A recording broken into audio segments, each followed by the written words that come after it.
Radio Rahim with Bill Haney in Devin Haney's locker room. And you couldn't possibly have a better performance than you got tonight. As you watched the fight progress, what was going through your mind?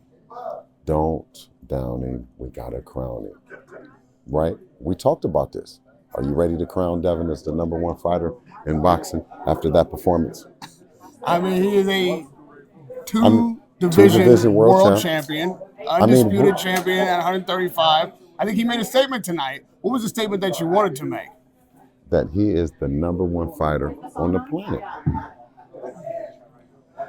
Do you believe that What other performance would you rate that tops that? What other fighter has done what he's done this year? I mean, Terrence Crawford. Well, why doesn't Terrence Crawford fight Earl Spence at 147 pounds? Why does Earl Spence have to go up? Didn't y'all say Earl was depleted? So you can't get fighter of the year on fighting a depleted fighter.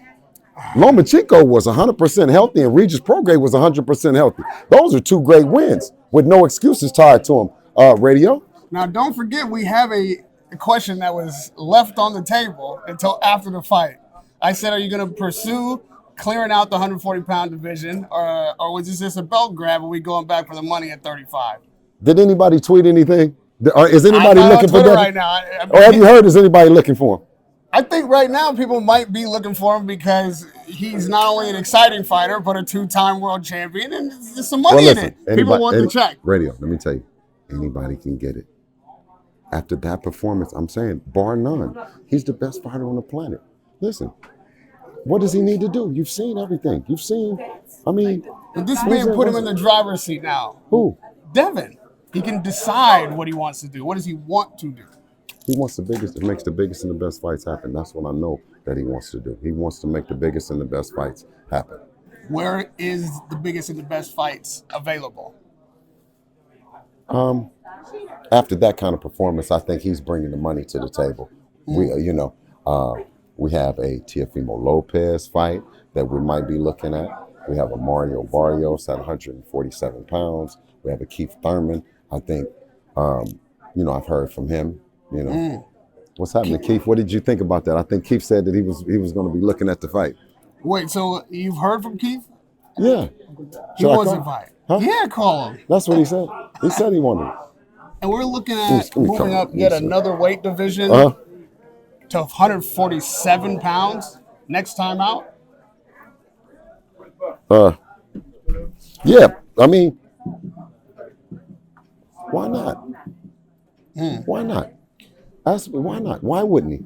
There were questions as to whether or not he was going to have the power tonight. There's questions to whether or not he was going to have a chin tonight at 140 pounds. Give me the answers to those questions. At 147 pounds. I think, wasn't Regis talking about moving up at one time to 147? Maybe. Huh?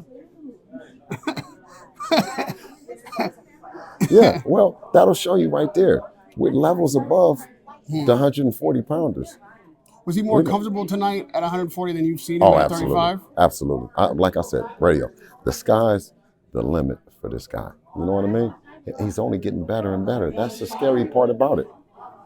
What he's done, he's doing it with his right hand. He's doing it with his left hand. Tonight was his left hand. Lomachenko was his right hand. He's doing outside. He's inside. I believe there will be questions if you decide to go to 147 pounds. The same questions that you had tonight before the bell rang. Is moving to 47 a little too fast? Even if he can handle the weight. Well, you said moving to 140 and fighting Regis might be moving a little bit too fast. No. Okay, maybe not. Maybe you didn't, but the naysayers did. You know what I mean? And for him to come in the pitch and shut out like that, like I said, I'm ecstatic. I think the sky's the limit. He's the best fighter on the planet to me, from a skill set standpoint. He doesn't lose rounds traditionally. It has to be a Hall of Famer, maybe like Lomachenko to make a late surge. But Devin has learned from that, and he's grown from that. He's gained experience from the Lomachenkos of the world, the Linareses of the world.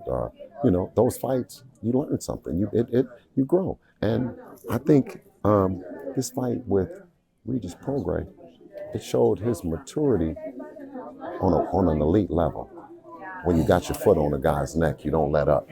You know, I think if Regis Prograis, I was always saying this. Well, won't you come fight? Remember, I kept telling him, were you happy with? Were you happy with what he did? Were you happy with his stuff? I thought he gave 100% effort. He got outboxed tonight. He said so after the post-fight, but it wasn't for lack of effort. I mean, right. Devin had him on every element of the fight. Footwork. And that's the one thing is every fighter that you've seen, they always say something about pillow hands. But when they get in there, I asked them, I said, well, what are you going to do? That's what I'm telling them. I said, no, come on, man. Don't start that boxing shit. You know what I'm saying? Because you're gonna get wiped out. I said, step to him, and you're going to get knocked out. And you see what in that first couple rounds, but he stopped. He stopped. Because the power, radio. I'm saying. Why did Regis stop? No, I thought you were saying that Haney stopped going after the knockout because. No, what I'm saying is that he's boxing the shit out of him. And Regis said that he had pillow fisted. He said that he couldn't box. And when he got aggressive, when he violated, Devin demonstrated. That's what I was saying. Were you surprised that the knockdown came that early? No, because I told you. I said, if you get out of pocket, you go into the ground. If there was an adjustment for Haney to make, and that's a tough question being that he did pitch a shutout, what adjustment could he have made to close the show tonight with a KO? Man, listen. Those guys, they be talking, man, and they get up in there. Lomachenko's backing up. Regis is backing up. You know what I'm saying? Like, come on, man. He pitched a shutout on Linares, man. These fighters is lying, man, or not the fans, because they're lying to the fans, and then the fans are repeating the shit that they're saying. You know what I mean? What, man? Ain't nobody ran up on Dev. Who's making up the pillow fist? Why, when your best fighter get up in there, he don't do shit? That's why we said bring Tank. Bring Tank, fat ass. Come on, man. With all that tweeting and all that shit, bring your fat ass on. Yeah, boy, I'm talking to you. Yeah, you know what I'm saying? After that kind of performance. Yeah, what you gonna tweet now? Radio Rahim with Bill Haney.